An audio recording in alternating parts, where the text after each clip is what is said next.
خواہش کی تکمیل بھی ہو گئی، اب توبہ میں تاخیر کیوں؟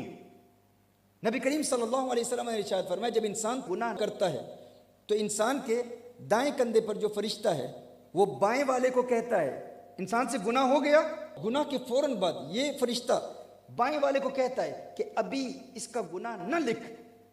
کس وقت تک؟ 6 ساعات، 6 گھڑیوں تک، ایک قول کی روشنی میں 6 گھنٹوں تک وہ فرشتہ گناہ نہیں لکھتا۔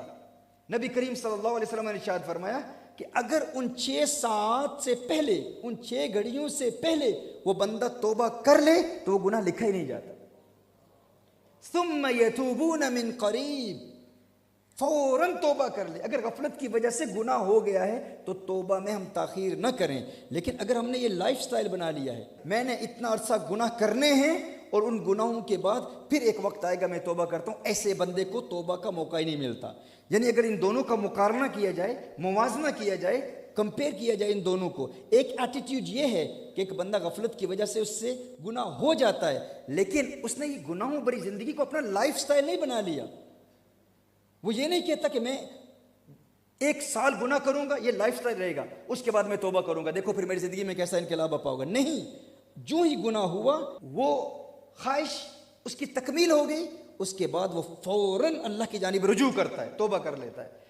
اور جب بھی توبہ کرتا ہے وقت توبہ اس کا کوئی ارادہ نہیں ہوتا کہ میں آئندہ گناہ کروں گا، اپنے آپ کو آمادہ کر لیتا ہے یا اللہ آج کے بعد تیرے کرم سے میں یہ گناہ ہرگز نہیں کروں گا۔ جب اس کا ارادہ اس وقت پختہ ہوتا ہے تو پھر اگر بعد میں پھر بھی گناہ ہو گیا پھر توبہ کر لی تو اللہ تعالیٰ معاف فرما دے گا۔ ایسا شخص زندگی بھر گناہ کرتا بھی رہا لیکن یہ گناہوں بری زندگی اس کا لائف سٹائل نہیں تھا۔ دوسری جانب ایک ایسا شخص ہے جس کا لائف سٹائل ہے کہ وہ گناہ کرے گا۔